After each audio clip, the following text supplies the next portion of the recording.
El fragmento que vais a ver a continuación es una discusión intelectual que tuvimos el otro día en el canal de Sergio, de Un Tío Blancotero, cuando comentábamos el resultado de las elecciones norteamericanas. El periodista de La Razón, Julio Valdeón, y yo tuvimos un pequeño enfrentamiento intelectual que quiero mostraros y que creo que es importante traer aquí porque quiero con él explicar dos cosas. El primero es que, en palabras del propio Dalmacio Negro, el catedrático de Derecho Constitucional y miembro de la Real Academia de las Ciencias Morales y Políticas, el consenso político está tan instalado, la mentira ha calado tanto, hay tantas personas que desarrollan incluso su actividad intelectual y periodística dentro de ese discurso, que es difícil, a veces, que se den cuenta de aspectos que para muchos ya son evidentes, que es que España no es un régimen democrático, que no elegimos a nuestros representantes y que el poder carece de control. Estos dos aspectos, aunque muchos nos hayamos dado cuenta y lo hayamos descubierto, no hemos nacido sabiéndolo.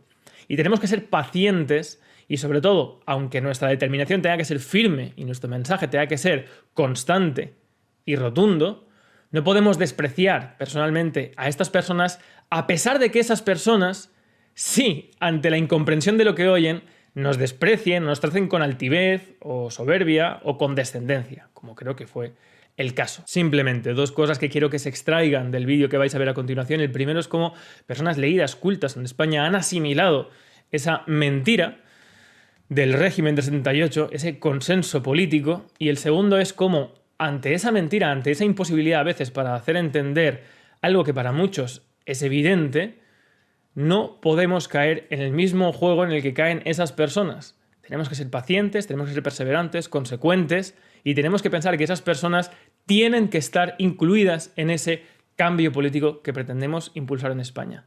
Sin más, os lo dejo. Salud y libertad colectiva. Esto está mal. O sea, sí. Donald Trump ha sacado muchísimos inmigrantes aquí. O Donald Trump ha hecho esto mal. ¿Qué hizo mal? ¿Quieres que haga la lista? Dale, vamos arriba, dale. No hagas como Simón, ¿eh? No te doy la lista porque es muy larga. Es muy larga, es muy larga. No, hombre, dime a lo mejor los 4 o 5 puntos fundamentales. Si tan mal, habrá 4 puntos fundamentales. Vamos a ver, en política internacional, yo creo que el tratamiento que ha dado a los viejos socios atlantistas de todas las alianzas surgidas después de la Segunda Guerra Mundial ha sido lamentable.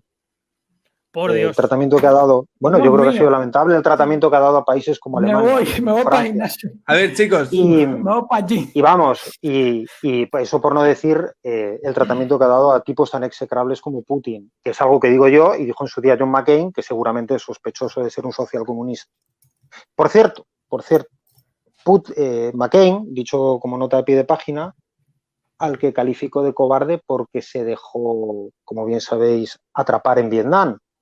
Mientras que él, qué cosas, tirando de sus contactos, y esto es ir a lo personal y lo lamento, pero bueno, claro, como él lo lleva todo lo personal, él tirando de sus contactos familiares consiguió rehuir el servicio militar en tiempos de reclutamiento para Vietnam. Porque Trump, en el fondo, no deja de ser un egregio representante de la alta burguesía de Manhattan. Otra cosa es que ahora está con los republicanos, pero el tipo es un perfecto amoral, podía estar con los demócratas. Y de hecho sabemos que tuvo buenas relaciones con Hillary y Bill Clinton y hasta les invitó a su boda. A Trump lo único que le interesaba era reflotar la marca Trump, que estaba bastante de capa caída después de todas las quiebras que arrostraba y de los impagos. Ese era el tema de Trump. Trump no deja de ser un Silvio Berlusconi, que no canta boleros al piano cuando invita a los periodistas, pero no deja de ser en el fondo eso. Trump no es el fascista al que muchos presentan, porque Trump realmente carece en buena medida de ideología. Ahora, Trump tiene comportamientos que yo creo que son peligrosos para la democracia. Comportamientos autoritarios. Cosas malas que, a mi juicio, ha hecho, claro, por supuesto, sacar a Estados Unidos del Acuerdo de París. Pero no solo eso, sino contradecir toda la ciencia que hay respecto al cambio climático con argumentos de barra de bar. Toda la desregularización que ha llevado a cabo en materia medioambiental y todas sus políticas favorecedoras de las industrias del petróleo y el carbón, creo que ha sido bastante grave.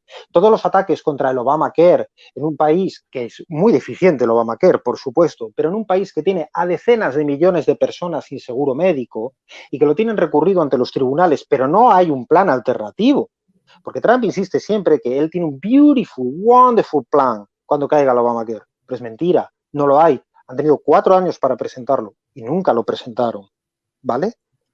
Y puedo extenderme. Ahora, yo hay cosas que que ha hecho la administración Trump, por ejemplo, los últimos avances de paz de Israel y cómo logran el reconocimiento de Emiratos Árabes Unidos, que seguramente es una consecuencia derivada de ese supuesto acuerdo de paz Palestina e Israel que querían sacar adelante y que nunca salió, pero eso es muy positivo, porque Israel hay que apoyarlo, porque Israel es nuestro único baluarte democrático en todo Oriente Medio.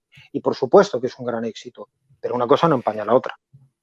Fíjate una cosa que me encanta la exposición que acaba de hacer Julio porque fundamenta muchas cosas de las que he dicho durante el directo. Primero, demuestra que un país con unas fuertes instituciones puede tener un mal gobernante, un gobernante imprudente, en contraposición a un país con unas malas instituciones. ¿Por qué? Porque Trump dice que va a hacer una modificación de la Constitución o no sé qué. No puede. Trump dice que va a meter mano en el Tribunal Supremo a cambiar los jueces. No puede. En cambio, aquí, el presidente del gobierno pacta con quien quiera y cambia la ley perfectamente para designar al Tribunal Supremo. En cambio, aquí pueden cambiar la ley para modificar la Constitución en 48 horas. Esa es la diferencia de un sistema con una verdadera democracia y un sistema con una mala democracia. Y segundo, también todo lo que ha dicho Julio me parece muy loable y muy defendible. No lo digo irónicamente, lo digo de verdad. Y os ha dado ejemplos. Sí, pero lo digo de verdad desde un punto de vista en el cual se quiere que Estados Unidos siga siendo la policía del mundo y entiendo que haya personas que así quieran, pero como yo, junto con muchas otras personas que hemos crecido viendo cómo Estados Unidos desde el 75, desde la Guerra Mundial, como ha dicho Julio, con su política y sus intereses por delante, se ha metido en guerra tras guerra tras guerra, provocando la miseria, la muerte de miles de millones de personas en todo el mundo durante décadas hasta la administración Trump. Yo, a pesar de que Trump no me gusten sus formas, no puedo dejar de ver, y para mí toneladas en contraposición a todo lo otro de la balanza, el hecho de los pactos, lo que Julio ha dicho que son algunas cosas buenas, como es la pacificación en el mundo, como es dejar de meterse en guerras, como es decir que la OTAN deja de tener sentido, como es decir que hay que llevarse de bien con Rusia, como decir que la Guerra Fría terminó en los 90. Todo eso era muy necesario y capital para que de una vez Estados Unidos aplique la doctrina Monroe de América con los americanos y los otros países para sus naciones y para sus pueblos. Y por eso yo quiero que gane Trump. Yo sigo pensando que Estados Unidos es una influencia positiva en el mundo, mucho más que China, desde luego, y que Rusia. Y entonces yo prefiero unos Estados Unidos intervencionistas. Ahora, claro, no quiero que vayan derrocando regímenes como en los 50, 60 y 70 democráticos. Claro, no quiero que anden financiando guerrillas de ultraderecha, grupos paramilitares de ultraderecha. No, claro, por supuesto. Pero creo que es una influencia benéfica y creo que la América para los americanos a la larga nos deja más en manos de otras potencias que me resultan bastante más inquietantes que los Estados Unidos. Luego hablas de miles de millones de muertos, hombre, alguno menos. Es verdad que fue atroz. Miles de millones de muertos, has dicho. Desde el año 45, Vietnam, las guerras del Golfo. No. Vietnam fue 1 millón de muertos. Irak. Pero es que 1 millón, muchos muertos, pero no miles de millones de muertos. Pero claro, perdona, Julio. Es que, claro, es que no me refiero a daños directos por las guerras. Es que esas guerras dan pobreza. Esas guerras dan otras guerras civiles. Esas guerras hacen que continentes enteros, como África, como Arabia, estén constantemente sumidos en pobreza. Y cada día mueran miles de millones de personas y de niños y de personas que tienen que venir a Europa porque tienen países completamente sumidos en la pobreza y en la miseria, en guerras civiles, para que países como Estados Unidos no dependan de otros países, como bien acabas tú de decir, y en cambio España tiene que estar postrada de rodillas ante países como Alemania para hacerle la rosca a Estados Unidos. Entonces, como a mí esa hegemonía no me gusta y ni soy comunista, ni soy imperialista, ni soy trumpista, simplemente soy demócrata formal y quiero que mi país sea autónomo e independiente, yo no quiero a Trump como un presidente ideal, pero desde luego no quiero para nada la diatriba y la línea que ha seguido Estados Unidos desde el 48 hasta que Trump fue presidente. Me parece que son la luna y el día. No, vamos a ver, Estados Unidos ha hecho cosas atroces y espantosas, pero Estados Unidos desde el 48 hasta hoy también ha hecho cosas importantes. O sea, desde el discurso de Reagan delante del muro de Berlín hasta el apoyo que brinda a la Europa con el peligro de comunista al otro lado del telón de acero. Creo que ni blanco ni negro, pero al final del día creo que Estados Unidos sigue siendo una presencia necesaria en el concierto mundial. Y creo que, por ejemplo, para Europa sería una malísima noticia unos Estados Unidos retraídos en sí mismos. Otra cosa... ¿Por qué? Porque es una mala noticia. Estoy completamente de acuerdo en lo que comentabas de Pedro Sánchez. ¿Pero por qué? ¿Por qué es una mala noticia para Europa que Estados Unidos esté retraído en sí mismo? ¿Por qué es una mala noticia que Europa sea independiente y no dependa de Estados Unidos? ¿Por qué? Porque Estados Unidos sigue siendo un socio importante, por ejemplo, en lo militar, frente a un país limítrofe tan agresivo como ¿Ah, Rusia. sí? Entonces, sí. Europa, antes de la Segunda Guerra Mundial, no ha sido independiente ni ha sido capaz de hacer frentes como, por ejemplo, Napoleón, como, por ejemplo, el Imperio Ruso, los hunos, etcétera, etcétera. Europa sin Estados Unidos no tiene autonomía política ni militar para ser independiente por sí misma. Yo es que eso no lo he dicho. No, has dicho que sin Estados Unidos está peor. Sí, pero yo no estoy hablando de las guerras napoleónicas. No, las guerras son la máxima expresión de la lucha política, pero ahí se llega después de muchas cosas. Pero yo es que ya lo sé. Estados Unidos no vino a salvar al final a de lo que estamos hablando es de soberanía y de independencia. Yo desde luego jamás voy a... O sea, que tú al final estás justificando que Estados Unidos tenga mano en Europa y sea el Papa Mayor porque a nosotros más o menos nos va bien. Bueno, pero es que mientras a nosotros... No. Yo es que para mí no depende... Para mí es injustificable la falta de libertad, vaya bien o vaya mal. Porque puede pasar como pasó en los años... Es que yo no creo que Estados Unidos sea una fuente, vaya en detrimento de las libertades de los europeos. Es que, ¿no? Hombre, claro, sí. ¿no? Hombre, claro, es que si tú lo planteas como si el país va digamos que... Bueno, pues entonces, Julio, perdona, Julio, como periodista y como español, te pido que te informes de lo que pasó en España en el año 1970-78, cuando la Junta Democrática de España, la Plata Junta, las organizaciones carlistas, monárquicas, don Juan de Borbón, los comunistas quisieron a España traer una verdadera democracia y fue Kissinger junto con Willy Brandt y Helmut Schmidt pactando con Felipe González los que pactaron con la ventanilla de Fraga y de Carlos Arias y tenemos hoy la oligarquía política postrado el pueblo español a Alemania y a los intereses económicos extranjeros y no tenemos una verdadera democracia ni somos libres por culpa del imperialismo de Estados Unidos de Kissinger de los años 70. Así que te pido por favor de la Junta Democrática y que me informe un poco porque mi padre... ¿Qué te dije, Julio, de Rubén? No, que está bien que hables de la Junta Democrática porque mi padre estuvo en la fundación, fue una de las personas que fue a París con Trevijano y otros en los primeros momentos de la Junta Democrática. O sea que... ¿Quién fue tu? Te ha preguntado que quién fue tu padre, Julio. Sí, es que los conozco. Julio Valdeón Baruque, académico de la historia y catedrático de Historia Medieval en Valladolid. Y estuvo en París estuvo en la Junta Democrática y estuvo en una de las reuniones o varias de las reuniones en París. Entre otras cosas porque estaba cerca en aquel momento sin haber tenido nunca carnet ni nada por el estilo, pero cerca como compañero de viaje del PC. Y de hecho se presentó al Senado en las primeras elecciones democráticas como cabeza de lista. Pues entonces no me extraña que digas lo que digas, si es un traidor a las ideales de la Junta Democrática. Si entró en el sistema actual y no entró en la cárcel como Marcelino Camacho, el propio García Trevijano y otros... No entró en el sistema, se presentó porque consideraba en su momento que había que ayudar al partido en el 77 porque había desempeñado un papel en el antifranquismo, yo creo que importante, el PC, y porque además no solo eso, sino que desde el año 56 con la declaración en pos de la reconciliación, pues había sido un foco en favor para dejar atrás las heridas de la guerra y había sido importante, pero vamos a... No sí, el ruido, si sé de lo que estás hablando, el ruido de sables de Santiago Carrillo. Si esa fue una de las partes de la traición a la Junta Democrática. Sí, lo conozco perfectamente. No solamente por García Trevijano lo conozco, ¿eh? No, sí, pero vamos, que digo que como hablabas de la Junta Democrática, que la Junta Democrática, digamos que me tocaba un poco de manera también levemente personal. Tampoco estoy diciendo que fuera uno de los personajes claves ahí, ni muchísimo menos. Sí, bueno, pero yo te lo he dicho como ejemplo de cómo Estados Unidos, en el caso nuestro, por ejemplo, fue el principal promotor de desmantelar aquello. Te lo he puesto como ejemplo claro de cómo el intervencionismo de Estados Unidos ha hecho que en España no haya libertad política, de la cual tú sí que gozas en Estados Unidos, Julio. En España no hay libertad política. No. Dices. No. Sí, bueno, no lo digo yo, lo dice también Gustavo Bueno, Antonio García Trevijano, Dalmacio Negro Pavón, pero si quieres te explico por qué no lo hay y por qué sí que la tienes allí. Y sin embargo, claro, conspiraciones como revistas conspiranoicas como The Economist nos sitúan en el índice de democracias del mundo de 200 países, año tras año estamos entre los 20 primeros, en el puesto 16 la última vez. Porque no hay libertades pero es que yo no estudio en revistas liberales ni en revistas ideológicas, estudio de libros de derecho y estudio libros de ciencia política.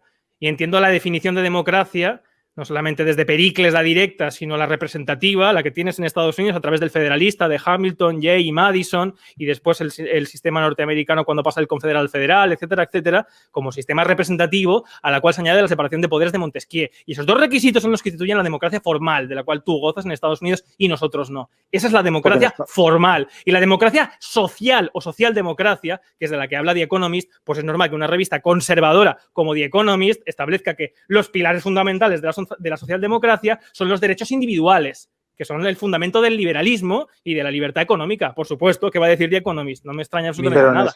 En España no hay separación de poderes y no hay representación. Me lo preguntas, pero es que si tú piensas que sí, ¿por qué sí lo hay? Igual estoy yo equivocado, Julio. No, perdón, oye, el que habla de los ovnis eres tú. Yo prefiero que seas tú el que fundamente por qué existen. ¿Que yo hablo de los ovnis? Claro, yo no tengo que... Yo no voy a ponerme a fundamentar ahora por qué creo que en España hay separación de poderes. A mí me parece evidente, self-evident, que dicen aquí. Pero bueno.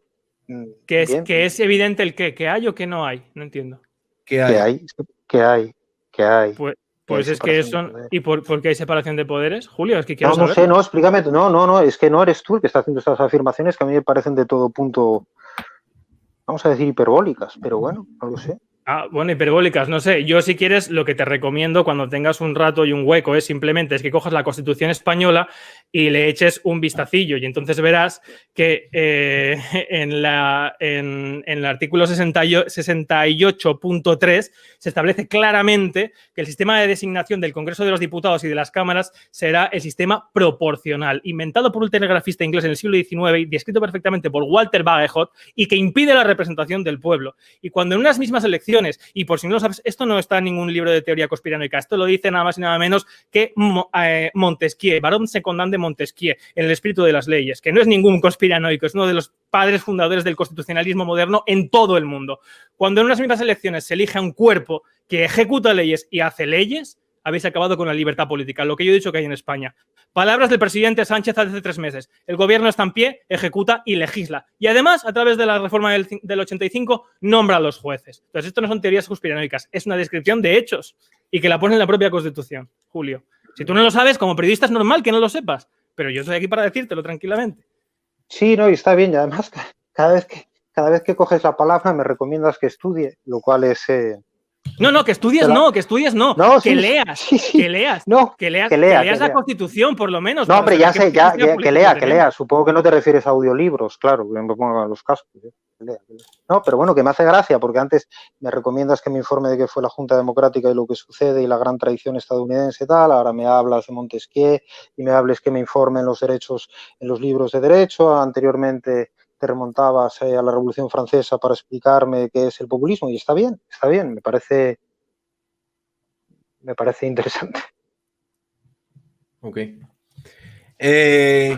A ver, es que Rubén siempre se pone así cuando hablo de estos temas, ¿sabes? Y siempre se... No, pero a ver, que yo no tengo nada personal en contra de Julio, por supuesto que no. Lo que pasa es que tiene que entender, sobre todo... Como por ejemplo, tienen que entender personas como por ejemplo cuando yo debatí contra Manuel Mariscal que yo estoy poniendo por delante de mi propia vida, mi hacienda, mi vida, ahora mismo en vez de estar dedicándome a la abogacía, estoy dedicándome a intentar que en España algún día tengamos algo parecido a lo que tenéis en Estados Unidos. Entonces, que alguien me compare que llevo 10 años estudiando ciencia política y simplemente con leerte la Constitución española sabes que España no es una democracia y me diga que digo cosas que, como la gente que habla de ovnis, me parece un insulto a mi inteligencia. Y en vez de enfadarme e irme, he querido responderte porque seguro que hay gente que nos está viendo que puede pensar lo mismo que tú. Y por respeto hacia ellos y porque quizá realmente tú creas o no sabes lo que yo pretendo o lo que yo quiero hacer, pues lo juzgues de una manera superficial y prefiero darte una explicación. Pero no es una cuestión de estudios. Realmente te voy a decir, no es una cuestión de estudios ni de inteligencia. Yo no soy para nada una persona brillante. Simplemente intento ser una persona honesta. Nada más. Pero tú tienes resumiendo, en España no hay democracia y Trump no es un populista. No, yo no he dicho eso. Yo no he dicho eso. Y Estados Unidos es responsable de la muerte de miles de millones de personas desde el año 48. 45. Ah, Bueno, vale. evidentemente. Si no era- serían cientos de millones. Ya. Puede ser. Pero tú tienes que entender- ¿Veis cómo funciona el periodismo? Rubén, Coge 4 o 5 cosas, las saca de contexto. Un segundo, Rubén.